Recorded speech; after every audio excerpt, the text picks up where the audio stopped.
Olá, uma ótima tarde a você. Começamos agora a segunda edição do Agricultura BR desta terça-feira, dia 22 de outubro. Lembrando que você já sabe, transmitimos pelas parabólicas em todo o país. Você acompanha também por TVs por assinatura, como a Claro, como a NET, pelo canal 190, sinal aberto no Mato Grosso do Sul pela TV Imaculada Conceição. Estamos também no YouTube e no Facebook. Então, obrigado pela sua audiência e vamos agora a alguns dos destaques dessa edição do Agricultura BR. Lembrando que a sua participação é importante, participe conosco, mande a sua mensagem aí no WhatsApp. Olha, no programa de hoje você vai acompanhar um estudo feito pela equipe do Agricultura BR que mostra a evolução de preços para a arroba do boi, para a soja e para o milho no Mato Grosso e também no Paraná.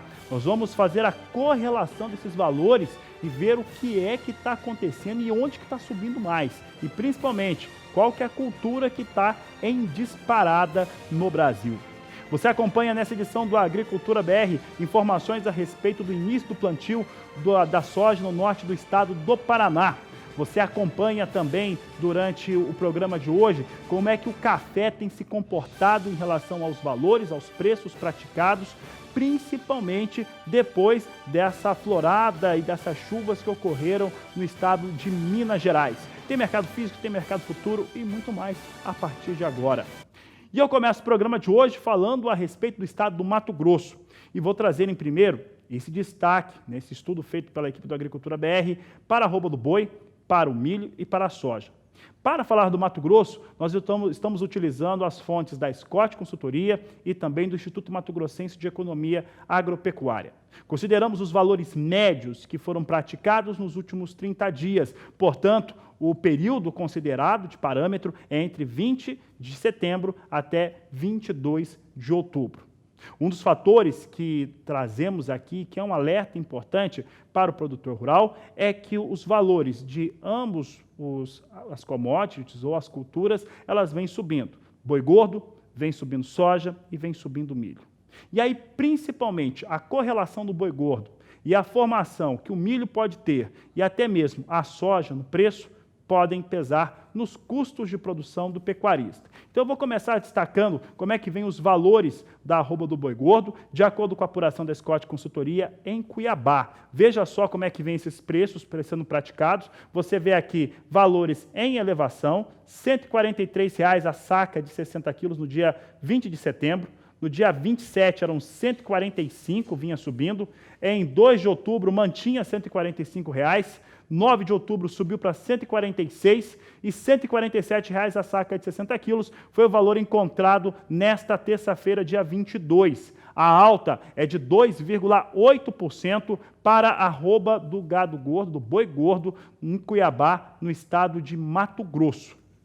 Vamos falar agora de como que vem se comportando soja. Soja também tem altas e aí nós vamos utilizar agora os números apurados pelo Instituto Mato Grossense de Economia Agropecuária, o IMEA, em relação ao mesmo período praticado. Você vai ver que também tem alta. Rondonópolis é a praça, nós temos uma praça no sudoeste do Mato Grosso. Você vê aqui como é que ela vem sendo, atingiu o valor de R$ 80,00 a saca. Eu acho que essa notícia aqui, ó, de R$ 80,00 a saca de soja em Mato Grosso, eu não havia dado antes, não tivemos esse preço, é histórico o preço que nós temos para a soja no Brasil. 20 de setembro eram R$ 76,41 a saca de 60 quilos.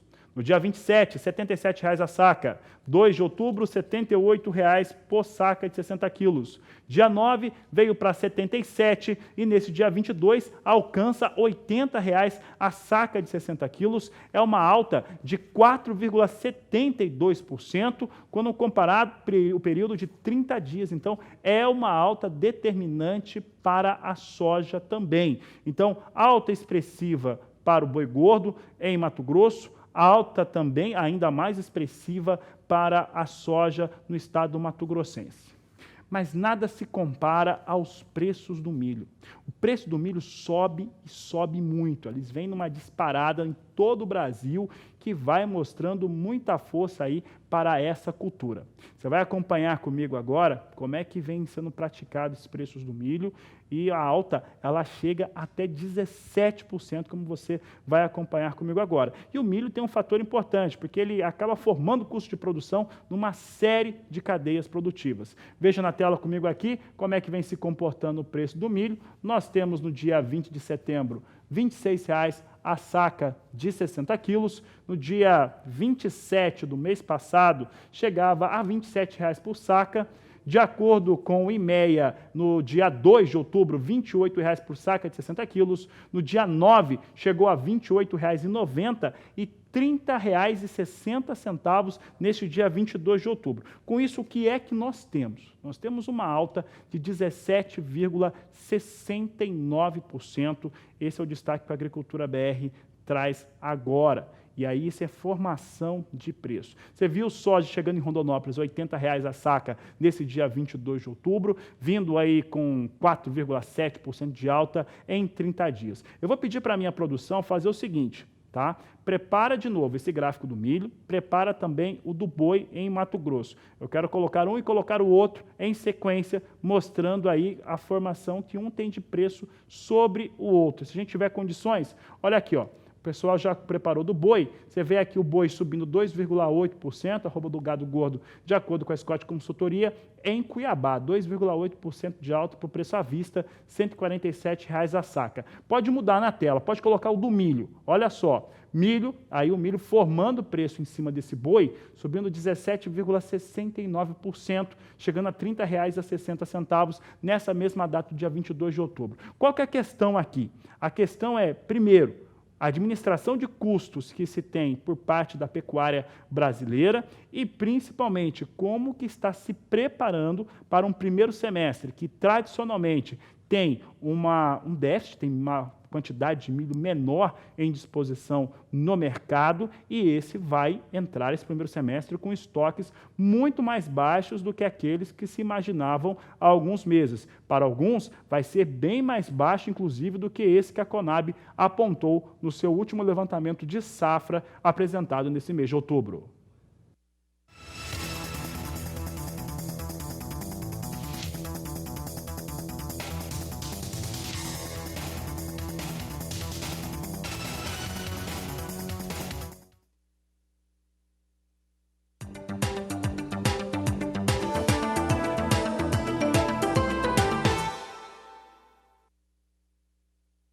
Você vai conhecer agora um produtor lá no estado do Mato Grosso de soja que tem também trabalhado com boi safrinha.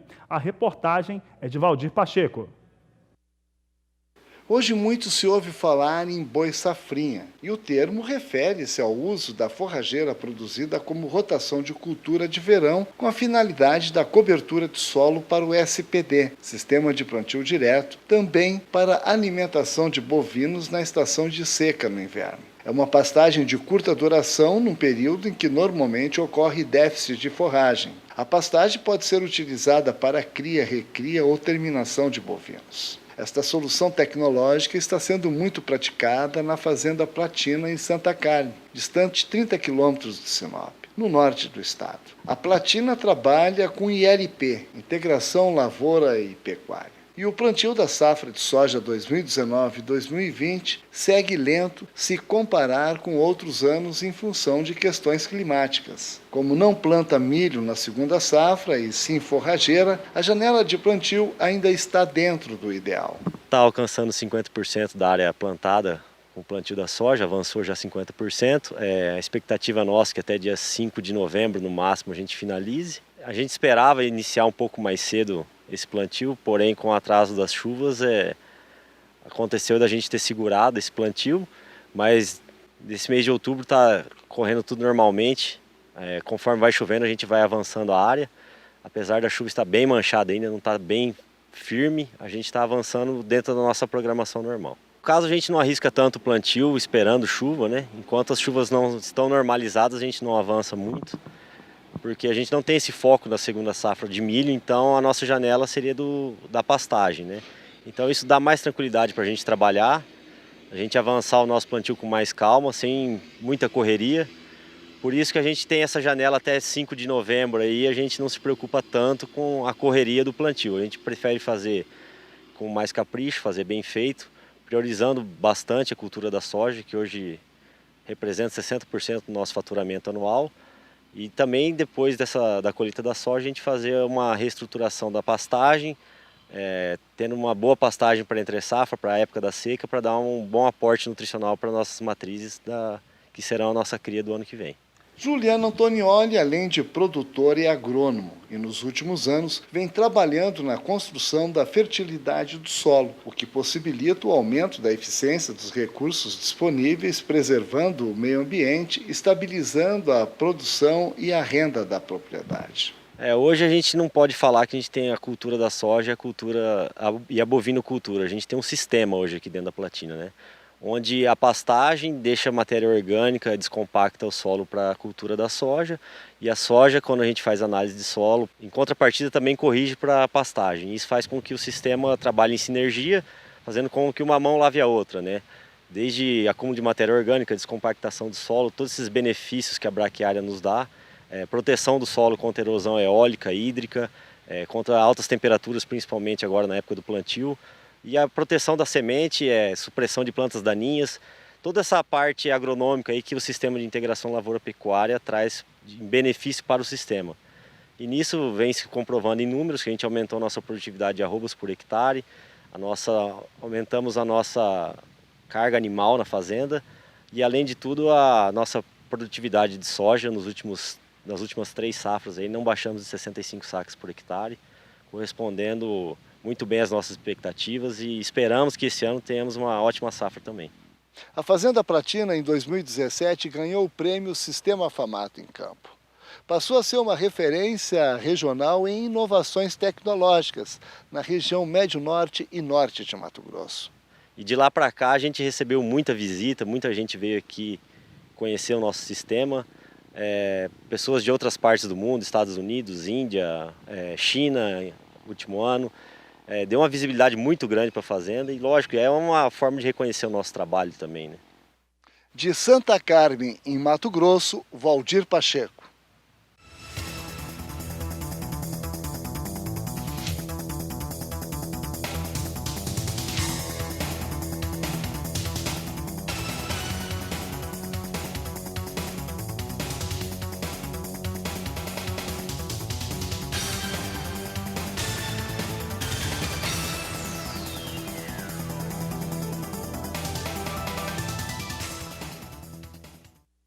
Que o ritmo de semeadura da soja no estado do Paraná segue atrasado.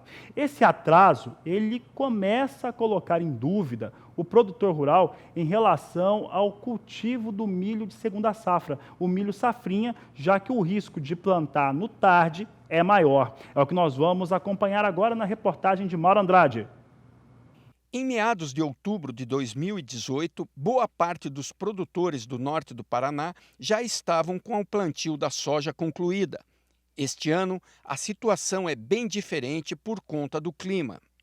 Aqui no norte do Paraná, os produtores de soja ligaram as máquinas e começam o plantio atrasado, mas porém muito aliviados. Eu vou conversar com Leôncio Ariosa, ele tem 200 alqueires aqui no norte do Paraná, em Cambé. Leôncio, até que ponto esse atraso vai atrapalhar o planejamento agrícola da propriedade? Olha, o milho safrinha, né? A gente vai ter que repensar um pouco, que a gente está aí pelo menos uns 15 dias atrasado do planejado, né? Perto do ano passado, essa data a gente já tinha finalizado o plantio. Porém, não é um atraso tão ruim, né? É uma data boa para se plantar, meio de outubro. É sempre bem-vinda essa época de semeadura para o soja. É só repensar um pouquinho no milho, né? Escolher algum cultivar aí com um ciclo um pouco mais curto, alguma coisa assim, mas ainda se safamos, né? A chuva que estava planejada para após dia 20, né? Previsão, né, que a gente estava acompanhando, ela antecipou e choveu num dia que não tinha previsão nenhuma nos sites aí que a gente acompanha. Então foi até, digo, uma sorte aí, fomos iluminados aí com essa chuva. Ô Leôncio, vale a pena plantar um milho safrinha com um atraso ou plantar uma soja melhor plantada, vamos dizer assim, com um período mais longo, onde você pode ter maiores produtividades na soja e ao mesmo tempo não correr o risco desse plantio milho safrinha atrasado? Qual das duas situações você acha mais interessante? Olha, a gente põe na balança, né? Se você for analisar friamente somente a lucratividade, né, do anual da propriedade, um milho atrasado aí você começa a ter os riscos, né? Começa a aumentar demais, que é a estiagem, né? Que no inverno começa a diminuir bem a chuva, e a geada, que aqui para nós, né, as baixadas aqui pega bem, né, e acaba com a produção. Então tem que ser colocado bem na balança. Vai que um ano não dê isso, você produz muito bem o milho safrinha, né? Então a gente calcula aí por, né, os últimos anos, o que vem acontecendo, né, a média anual, né? O que a gente tem visto é que após aí, março, o plantio do safrinha começa a ficar prejudicado, né? Então, uma boa safra de soja chega a compensar um milho safrinha. É ruim para a propriedade, ela ficar parada, né? Não ter uma lavoura, a terra descoberta. Então, daí tem que começar a pensar em outras alternativas, colocar uma planta de cobertura, mexer no solo, alguma coisa assim para não perder 100% e no outro ano a produção da soja compensar essa safrinha que a gente acaba não fazendo. Porém, acho que esse ano vai dar para fazer a safrinha, né? Só repensar em alguns híbridos aí, mas acredito que a soja está sendo colocada na época certa. E tem previsão de chuva, um pouco mais de chuva na próxima semana. Seguindo os sites aí que a gente acompanha de previsão, a partir do dia 20 tá marcando bastante a chuva normalizar aí para a primavera, né? Acredito que vamos torcer para vir, né? Se vier, a planta, né, a soja já está jogada no chão e ela vem com uma chuvinha, ela dá uma saída boa, né? O vigor dela mantém, então acho que vai dar tudo certo. Ok, Leôncio, obrigado. Como a gente pode ver, o produtor rural é sempre otimista, olhando com bons olhos para o futuro, para a produção, e isso é muito importante para o setor rural. É Mauro Andrade, de Cambé, Paraná. Vamos falar agora de soja, só que no ambiente internacional. E olha o que tem se falado por aí. Que a China concedeu a empresas de cunho privado naquele país cotas para a compra de soja dos Estados Unidos sem aqueles tributos, o que faria com que se tivesse uma compra aí mais efetiva, chegando até próximo a 10 milhões de toneladas da oleaginosa, situação que mudaria um pouco o mercado, principalmente para os norte-americanos.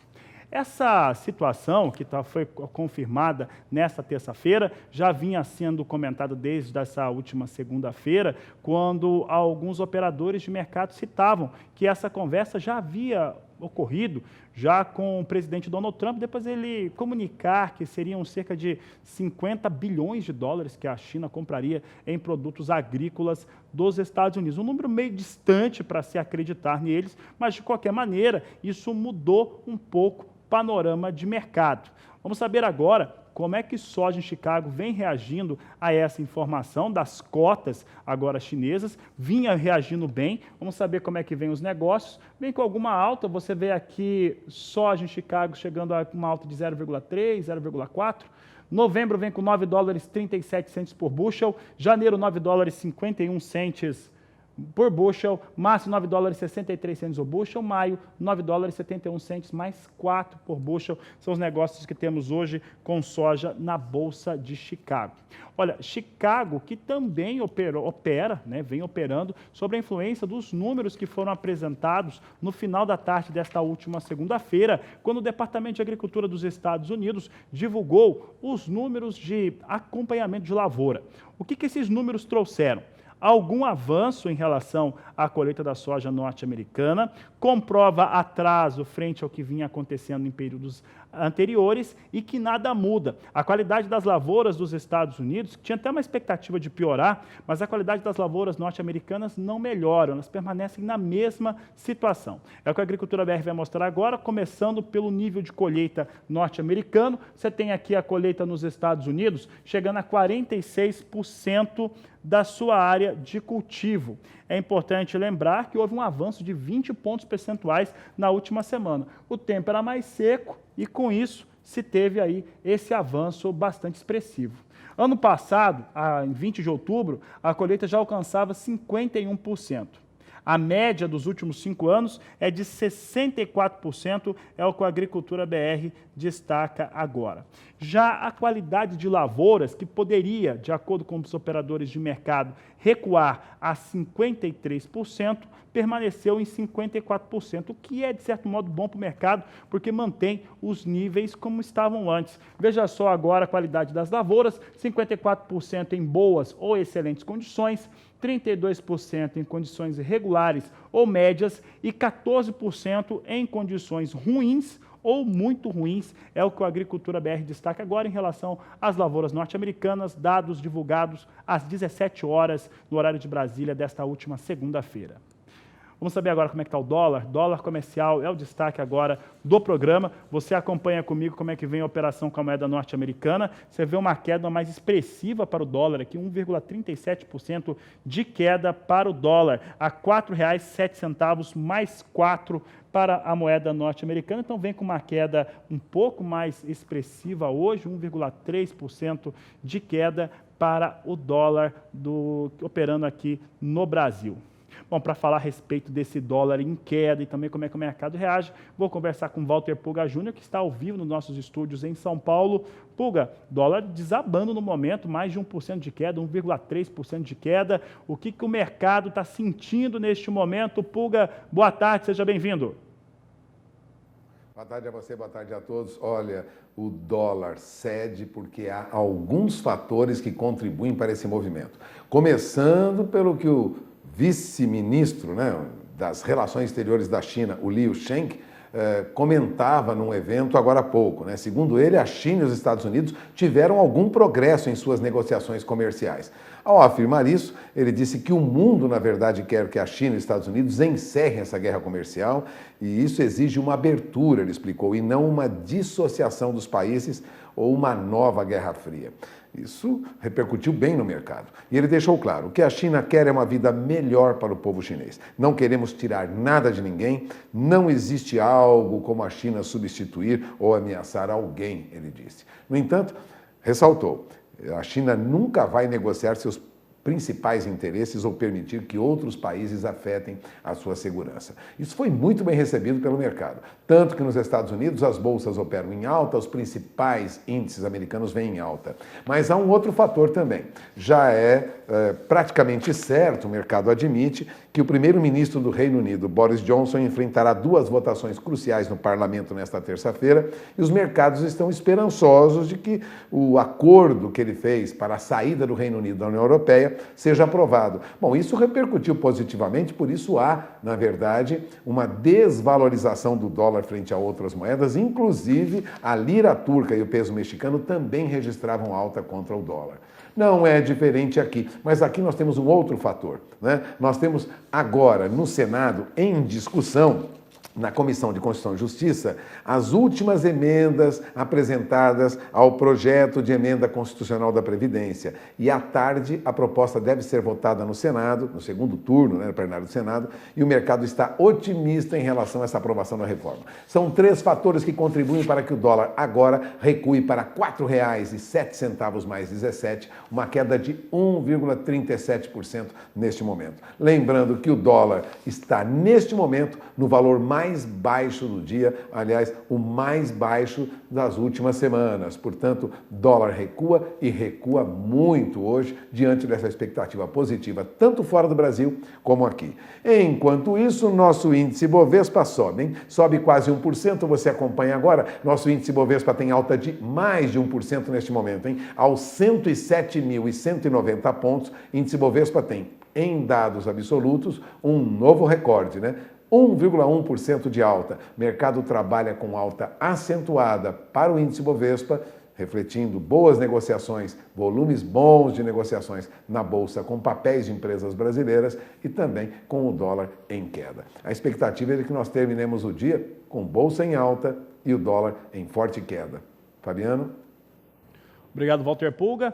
E a gente segue falando aqui a respeito dos efeitos, né, desse dólar, agora um dólar um pouco mais baixo, né? Só a gente Chicago vai mantendo valores, mas o que nós temos são valores muito sólidos para a soja nos portos brasileiros.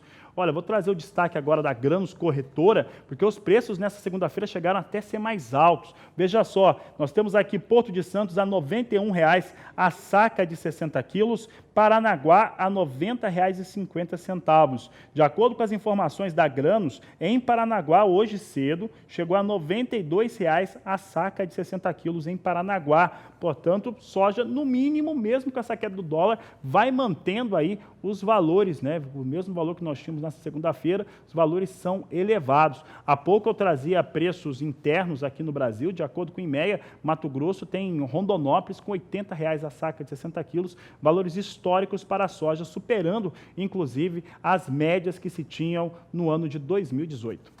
A Agricultura BR vai para o intervalo comercial. Daqui a pouco nós vamos trazer para você em destaque o que vem acontecendo com a logística no estado do Rio Grande do Sul. É o que você vai acompanhar aqui no Agricultura BR. Logística que é o chamado calcanhar de Aquiles do Brasil. Você vai entender o que está sendo feito lá em termos de trabalho. Além, é claro, do mercado do milho que você acompanha depois do intervalo comercial. E Cruz Alta é o principal entroncamento rodoferroviário do estado do Rio Grande do Sul. E por lá houve alguns investimentos feitos por uma cooperativa, a CCGL, que opera inclusive 2 terminais no Porto do Rio Grande, que devem ainda tornar as coisas um pouco mais fáceis para o escoamento da safra de soja, já que essa é a grande preparação do momento no Rio Grande do Sul. Para falar a respeito deste assunto, nós vamos conversar agora com a Annelise Nicolodi, ao vivo, que nos traz as informações. Boa tarde, Annelise, seja bem-vinda.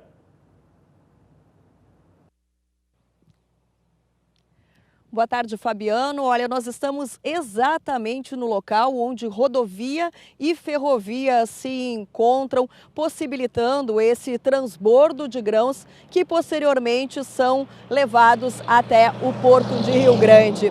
Cruz Alta é um importante centro logístico do agronegócio. Cerca de 6 milhões de toneladas de grãos circulam em um raio de 100 quilômetros. É 70% do volume que o Rio Grande do Sul transporta para o Porto de Rio Grande, sendo carregado aqui em Cruz Alta.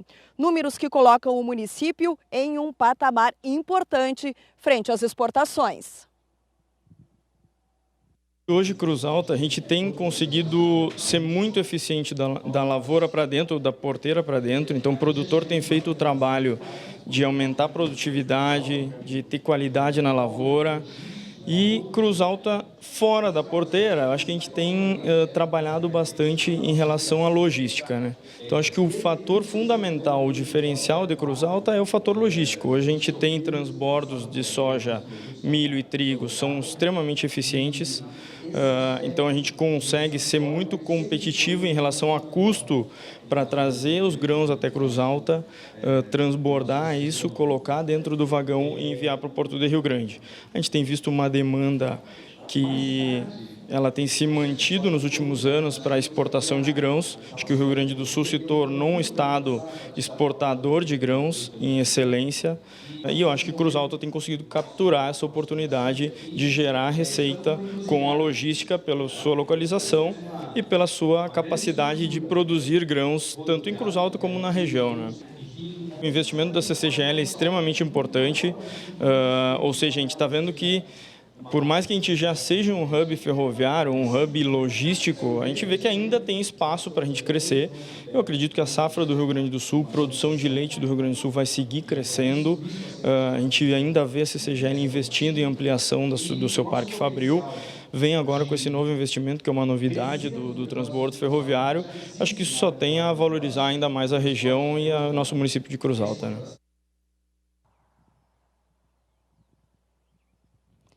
Esse investimento da CCGL é uma ampliação nos terminais que a cooperativa opera no Porto de Rio Grande. O investimento na ordem de 500 milhões de reais permitirá que a capacidade de escoamento de produtos agrícolas seja quadruplicada. Atualmente, o chamado fluxo de expedição é de 1.500 toneladas por hora, passando para 6.000 toneladas por hora. A capacidade de armazenagem também será ampliada, de 278 mil toneladas para 778 mil toneladas. Fabiano. Tá certo, Annelise, obrigado pela participação. Uma boa tarde a você, a toda a equipe aí do Canal do Boi no Rio Grande do Sul, falando um pouco da logística, também os investimentos que estão sendo realizados.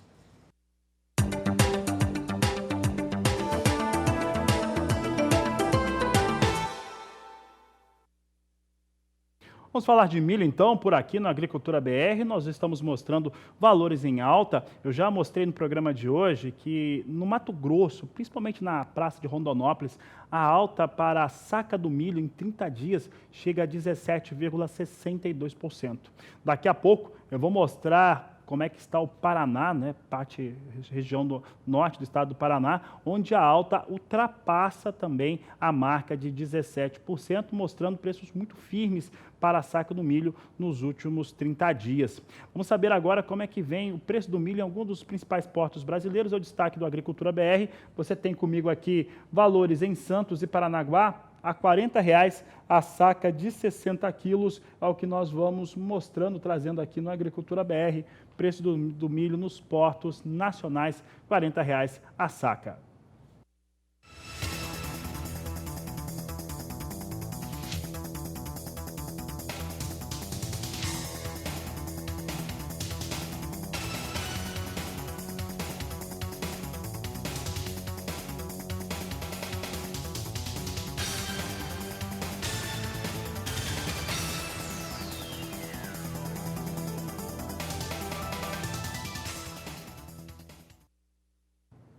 E agora trazemos em destaque como é que vem o milho operando lá na Bolsa de Chicago.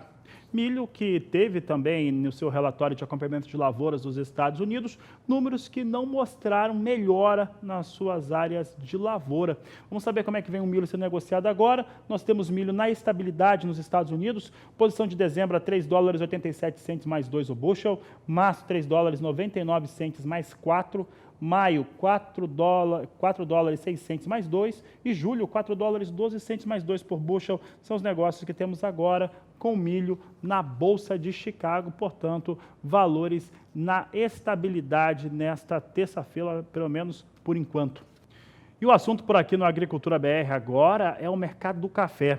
E vamos começar falando já em grande estilo. Vou conversar com Eduardo Carvalhais, um dos maiores especialistas do mercado de café no Brasil. Ele que representa o escritório Carvalhais e vai responder algumas perguntas importantes aí para o setor da cafeicultura nacional. Carvalhais, obrigado pela sua participação mais uma vez aqui no Agricultura BR.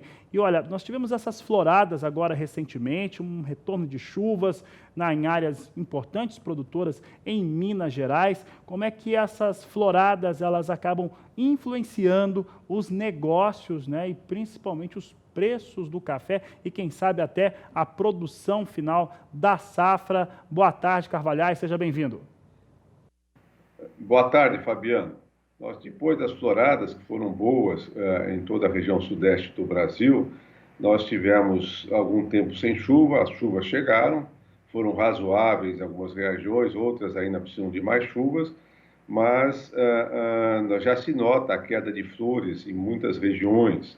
É difícil saber exatamente como é que vai ser a safra brasileira de café 2020.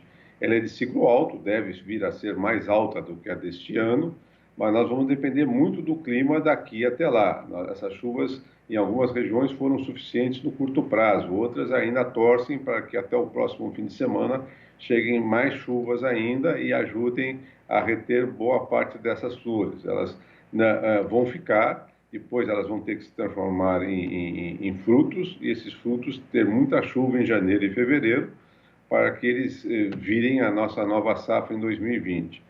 Nós também vamos depender da temperatura. Esse ano as temperaturas têm sido muito irregulares, mas está quente para essa época do ano em boa parte das regiões produtoras do Brasil. Tudo isso vai influir na safra do ano que vem. E nós precisamos que essa safra seja de muito bom tamanho, porque essa safra atual, a 2019, foi menor e de pior qualidade. Já há declarações de lideranças da produção dizendo que estão preocupados como é que nós vamos manter as nossas exportações no próximo semestre, antes da chegada da safra 2020. Os produtores, por sua vez, estão ressabiados, não sabem como fazer, os preços são baixos atualmente oferecidos para eles, e eles se perguntam se nesse ano de safra menor os preços estão assim, como é que vai ser no próximo ano, que vai ser uma safra cheia? E hesitam muito em termos de investir em fertilizantes e defensivos, né? Tudo isso é um problema, porque se eles não investirem no que tem que investir em defensivos e em fertilizantes, a safra do ano que vem não vai atingir todo o potencial possível a partir dessa florada, e também nós podemos vir a ter problemas com qualidade, com ataque de pragas. Todos esses vetores é que vão compor para nós chegarmos em 2020, lá em maio, junho de 2020, começarmos a colheita da nova safra. É difícil, mas a florada foi boa, sim, mas, por outro lado, agora as fotos que nós recebemos de perdas nessas floradas, de queda de flores, também são significativas. Carvalhais, com essa situação, com isso, a pressão mercadológica fica maior? A pressão já foi. Na nossa opinião, quando saiu a florada, hoje em dia, com WhatsApp, com todos os meios de comunicação, elas correm para todo lado muito rapidamente, e óbvio que cada um procura tirar fotografia da melhor parte da sua lavoura. Ninguém vai escolher a parte pior para fotografar. Então, as fotografias foram realmente muito bonitas, mas depois já circulam queda de parte dessas flores e, principalmente, começa a se tomar o pé da situação da safra atual. Se a safra do ano que vem não for grande, nós vamos ter problema para manter nosso fluxo de exportações. E lá fora do Brasil, os grandes compradores de café já começam a perceber isso. Como também já começa a perceber que, se os preços continuarem baixos do jeito que estão, eles não vão estimular os cafeicultores a cuidarem dos seus cafezais como deve ser cuidado. Nós esperamos que mais à frente os preços reajam. Já foi absorvida essa florada e eles percebem isso. Nós não vamos ter o ano que vem, segundo todos os agrônomos com quem eu conversei, uma nova safra recorde, como foi a de 2018. Se o tempo correr muito bem, nós vamos ter uma boa safra de ciclo alto, maior que a desse ano, mas não uma safra recorde que ultrapasse a 2018. Isso é o que nós recebemos de informações no momento. Carvalhais, nós temos... Carvalhais, lideranças do setor, elas estão conversando, estão discutindo, estão se reunindo com o governo federal, através do Ministério da Agricultura, buscando apoio aos cafeicultores brasileiros, o que é um fator muito importante. Ainda não se chegou a um consenso, como é que isso vai funcionar, mas o socorro é em relação mesmo aos preços do café. Como é que o senhor avalia essa questão? Nós temos crescido o nosso volume de exportação nos últimos anos, avançado sobre o mercado dos nossos concorrentes. Nesse ponto está tudo bem. Inclusive, a gente pode falar que a fase que vive o café no mundo é a melhor da sua história. A única coisa que não vai bem, onde existe uma crise, é no preço do café verde. Então, quem acaba absorvendo e pagando por todo esse desenvolvimento do café no mundo, novos consumidores, crescimento na Ásia, agora começa a crescer na China, é o cafeicultor. E ele está bastante insatisfeito com isso. Agora, nós temos que tomar muito cuidado para que tipo de ação que o governo tome, porque nós temos que tomar uma ação para valorizar o café do Brasil, e não o café como um todo, que nós vamos acabar ajudando os concorrentes do Brasil. O Brasil fez a lição de casa, investiu muito, melhorou a qualidade, melhorou muito a produtividade por hectare no Brasil. Nós estamos muito à frente dos nossos concorrentes. Estamos avançando aos poucos e acho que nós, em algum tempo, chegaremos a 40% do consumo mundial de café abastecido por café brasileiro. Mas quem paga a conta de tudo isso aí é o cafeicultor, que está vendendo café a preços que não remuneram todo o esforço que ele teve nos últimos 20 anos. Então, o governo pode, sim, ajudar, ele tem procurado aumentar o volume de financiamentos, o Ministério da Agricultura está sensível ao apelo das lideranças dos cafeicultores e vamos ver o que eles podem fazer, mas isso tem que ser feito com cuidado para nós realmente ajudarmos o cafeicultor brasileiro e não criarmos uma ajuda para toda a cafeicultura mundial. Carvalhais, para encerrar, mesmo diante desse cenário, o cafeicultor, ele pode ficar confiante? O cafeicultor tem que ter paciência, não, ele deve sim investir no seu cafezal. O que é importante é isso, que a imagem do café no mundo está muito boa, o consumo mundial de café cresce na Europa, cresce nos Estados Unidos, cresce aqui no Brasil e começa a crescer bastante na Ásia. Nós temos lá o Japão, que é um grande consumidor de café do Brasil, e agora cresce o consumo também na Coreia e começa a crescer com intensidade na China. Portanto, o café é um bom negócio, nós vamos ter que ver como fazer para que uma parte maior de toda essa riqueza que o café vem gerando no mundo fique na mão de quem produz, do cafeicultor. Isso é um quebra-cabeça, nós temos que estudar o que fazer, mas eu ficaria muito preocupado se o consumo de café tivesse em queda no mundo, se a imagem do café fosse ruim, mas é justamente o contrário. A imagem do café nunca foi tão boa, os jovens estão tomando café, o que significa que nós vamos ter consumidores por muito tempo, então vale a pena sim o cafeicultor investir no seu negócio, olhando para a produtividade e olhando para a qualidade. Tá certo, Eduardo Carvalhais, obrigado pela participação aqui no Agricultura BR. Um grande abraço ao senhor Eduardo Carvalhais, que é um dos maiores especialistas de café de todo o Brasil. Participa aqui semanalmente no Agricultura BR, no Canal do Boi, dando seu entendimento sobre o mercado do café. Sigo falando de café, já que falamos, de certo modo, indiretamente muito de Nova York, vamos saber como é que vem os negócios na Bolsa de Nova York nesse momento. Nós temos posições hoje em alta. Dezembro vem a 98 centes mais 25 a libra peso. Março, $1, 1 cento mais 70. Maio, $1, 3 centes mais 80 por libra peso. Julho, $1, 5 centes mais 85 por libra peso. São os negócios que temos agora com o café arábica na Bolsa de Nova York. Vamos logo ver Londres. Vamos logo ver Londres, como é que está o café robusta, por lá é tonelada e dólar. Veja só que nós temos negócios em alta. Novembro vem com elevação de 1,14%, $1.223 a tonelada. Janeiro, $1.253 a tonelada, alta de 0,71%. Março, $1.278 a tonelada e maio, $1.302 por tonelada são os negócios neste momento com o café robusta na Bolsa de Londres. Daqui a pouco a Agricultura BR fala a respeito dos preços do boi gordo, da soja e do milho no estado do Paraná. Estudo exclusivo feito aqui pela Agricultura BR, utilizando números do DERAL e também da Scott Consultoria. Aproveite para entrar em contato conosco. Você entra em contato através do nosso WhatsApp no número 67996562266. A Agricultura BR vai para o intervalo e volta já. E olha, muita discussão nesse momento no mercado e também quem acompanha em relação à recuperação da China, principalmente, mas de certo modo de toda a Ásia, em torno da gripe suína africana, da peste suína africana, que atingiu rebanhos, continua atingindo.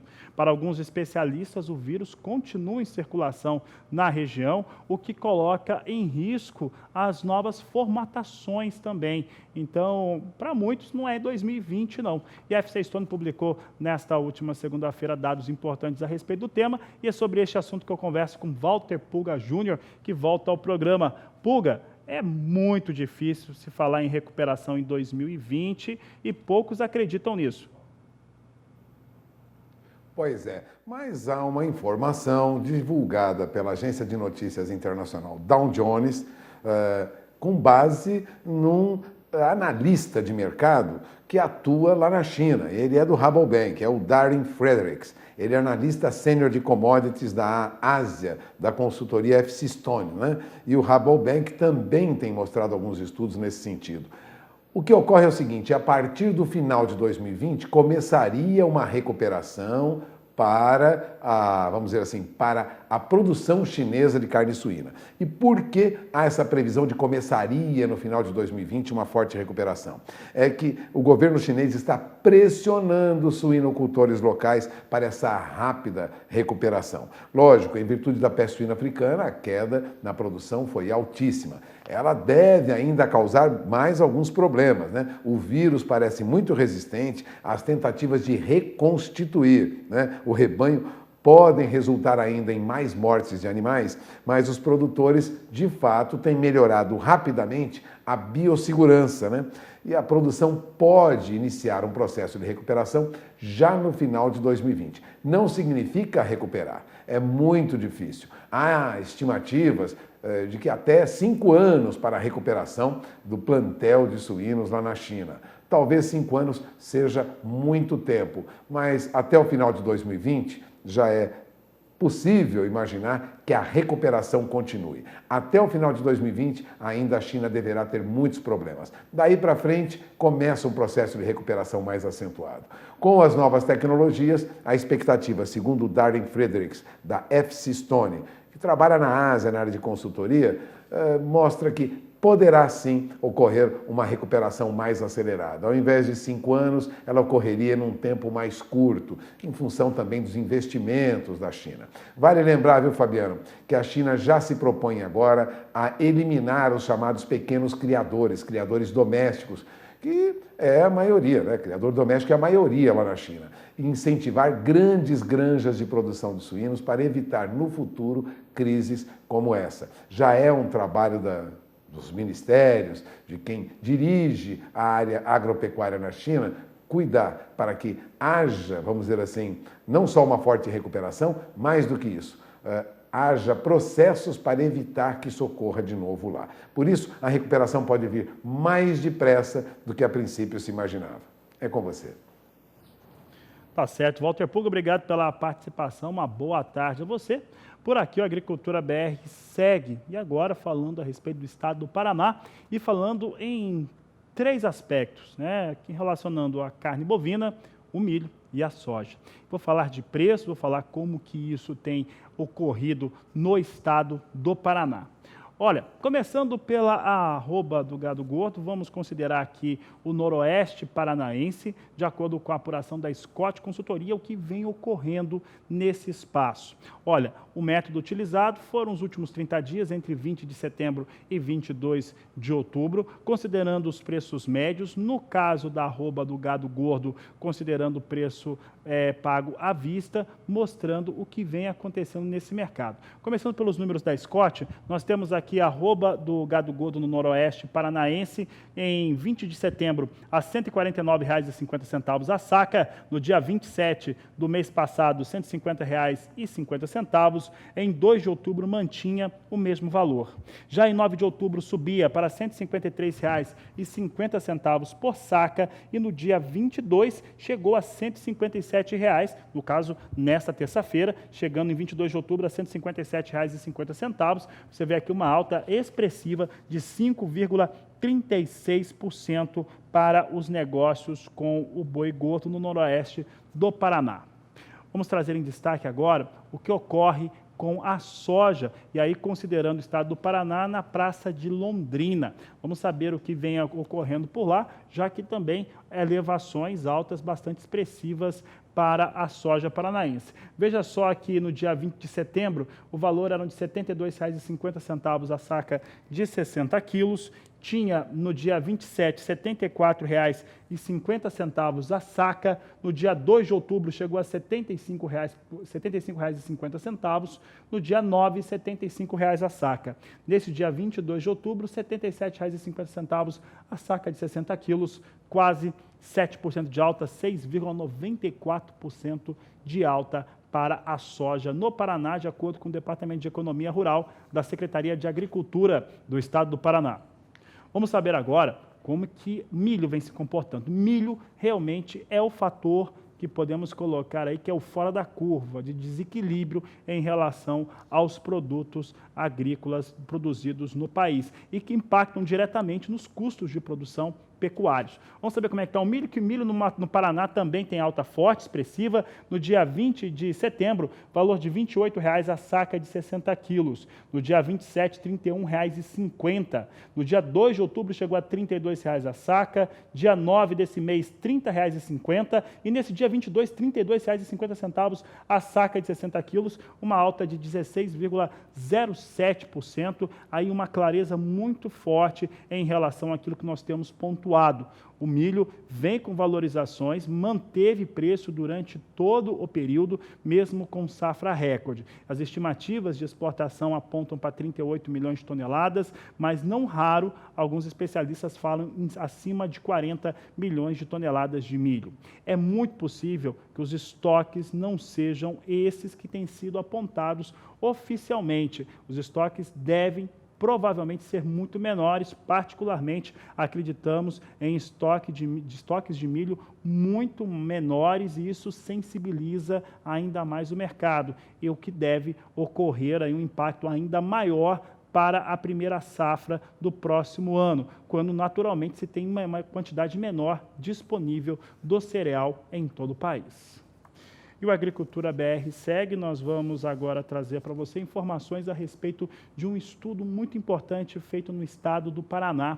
Esse estudo mostra e fez uma pesquisa que trabalha com genes da soja a fim de conseguir encontrar soluções para problemas que atingem a cultura e também melhorar a produtividade. Quem traz as informações é o repórter Mauro Andrade. A Embrapa conduz uma linha de pesquisa há mais de uma década para obter plantas de soja com capacidade para resistir melhor aos períodos de estiagem. Doutor Alexandre, como que estão as pesquisas para imprimir na soja genes que levem características de tolerância à seca? Nós agora estamos numa fase bastante avançada, tá? Mas é um trabalho que já vem sendo conduzido há mais de 10 anos, né? Pela Embrapa, mas também em parceria com o governo japonês e com o governo dos Estados Unidos, onde nós identificamos vários genes de outras plantas e transferimos para a soja. A gente trabalha em duas linhas, né? Usando os genes que já existem na própria soja, tentando ver variedades com maior tolerância à seca, mas o pool genético da soja para essa característica é muito estreito. Então a gente foi atrás de genes de outras espécies que evoluíram em regiões semiáridas, em regiões secas, e introduzimos alguns anos atrás nas variedades de soja. Os testes foram feitos a nível de laboratório, em nível de casa de vegetação, e agora nós já estamos há uns 4 anos testando em condições de campo. Como os resultados têm sido bastante promissores, né, nós introduzimos esses genes nas variedades mais produtivas da Embrapa. Essas variedades também estão adaptadas às diferentes regiões do Brasil. O ano passado, nesses 4 anos, nós testamos, na verdade, em 3 regiões, aqui no sul de São Paulo, no norte do Paraná e no Rio Grande do Sul. E agora, em parceria com uma empresa privada aqui da América Latina, nós estamos ampliando as áreas de testes, né, para outras regiões do Brasil. Se os resultados se confirmarem, nós, como se tratam de plantas geneticamente modificadas, nós esperamos, né, que confirmem os resultados que a gente teve, por exemplo, na última safra aqui no norte do Paraná, nós tivemos perdas aí na faixa de 30% devido às condições de seca, e os nossos materiais saíram muito bem em relação aos mesmos materiais sem esses genes. Se esses resultados se reproduzirem, nós estaremos entrando com um pedido de liberação na CTN-Bio, né, para transformar isso em variedades comerciais. O custo de regulamentação para se lançar uma variedade transgênica no mercado é bastante alto, forçando a Embrapa a buscar parcerias no setor privado. Infelizmente, com a entrada da soja RR no mercado no final da década de 90, se criou uma polêmica muito grande com o uso de transgênicos, apesar de que a gente já usava transgênicos na medicina e na indústria, né? Isso criou uma série de regulamentações em diversos países. A Europa criou regras, a China criou regras, o Brasil criou regras, né? E isso realmente dificultou, elevou os custos tremendamente, em torno de 60% para você colocar uma variedade transgênica no mercado em relação a uma variedade convencional. Né? Então, o que está acontecendo agora é que, por isso que essa necessidade de empresas públicas como a Embrapa buscar parcerias, né, para colocar essas variedades no mercado. Né? E são características de alto interesse frente às mudanças climáticas. Tolerância à seca é uma característica extremamente importante, não só para o Brasil, como para os Estados Unidos, para a Argentina, que são os mais produtores de soja. Só para te ter uma ideia, na safra retrasada, a Argentina, como um todo, perdeu em torno de 30% da sua safra devido às questões de clima e de seca, né? O que está mudando agora com a evolução da tecnologia, da biotecnologia, nós temos as técnicas de edição de genoma, onde você não precisa mais um transgene, né? Então você olha o próprio DNA da soja e faz pequenas modificações que imitam o que já existe na natureza. E a maioria dos países, como o Brasil, Estados Unidos, Argentina, o próprio Japão, Austrália, Canadá, está considerando essas plantas como não transgênicas. E aí você tem uma redução em torno aí de 60% a 70% no custo de colocar essas variedades no mercado. Então a Embrapa, né, e vários institutos de pesquisa no Brasil têm investido muito em usar essa tecnologia que no médio e longo prazo vai permitir que haja, vamos dizer, uma democratização do uso da biotecnologia na agricultura. Porque hoje acabou ficando na mão de 4 grandes empresas que conseguem bancar esse custo extremamente elevado de colocar essas variedades no mercado. Agora, uma coisa extremamente importante, não adianta você ter pessoas altamente capacitadas, competentes, institutos como empresas como a Embrapa e as nossas universidades, se você não tiver investimento, né? E é importante que o setor privado brasileiro, o produtor brasileiro, veja isso e faça como nos países desenvolvidos. Também o setor privado também coloque um pouco de investimento nesse tipo de pesquisa.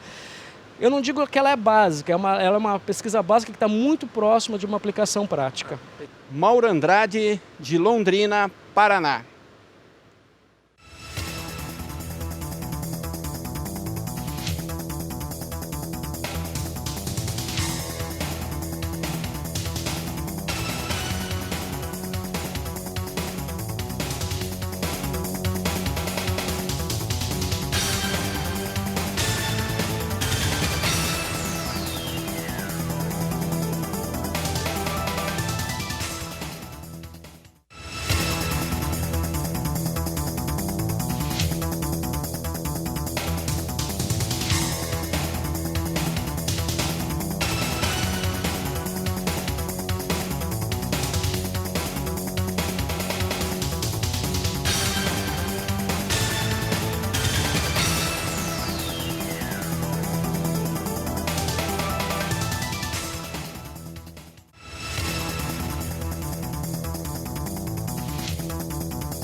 E a ministra da Agricultura, Tereza Cristina, e a sua equipe está na China mais uma vez para estreitar os relacionamentos comerciais. É o que nós vamos ver agora na reportagem de Saulo Lopes. A agenda da ministra Tereza Cristina começou cedo nesta segunda-feira em Pequim.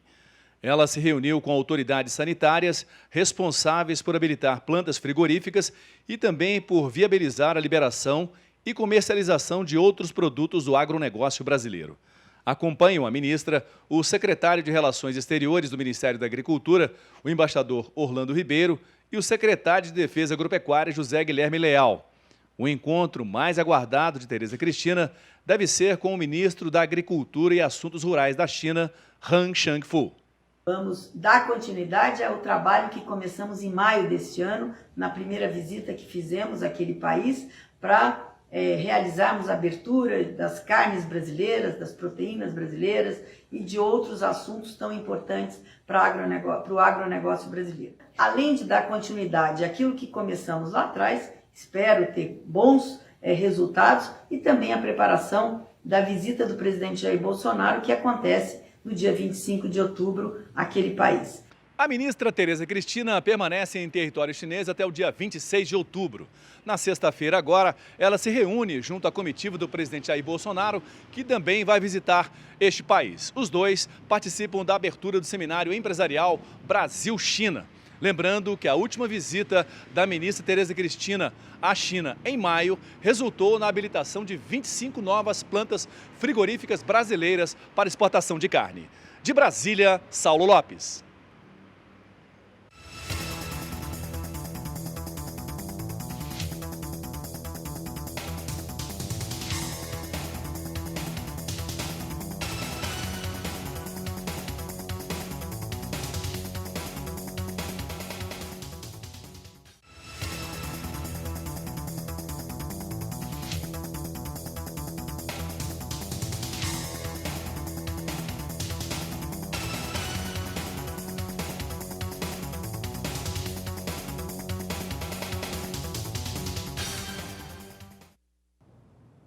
Nós vamos para o último intervalo comercial. Daqui a pouco eu volto com as informações finais para a soja e também para dólar. Fique conosco. Voltamos já.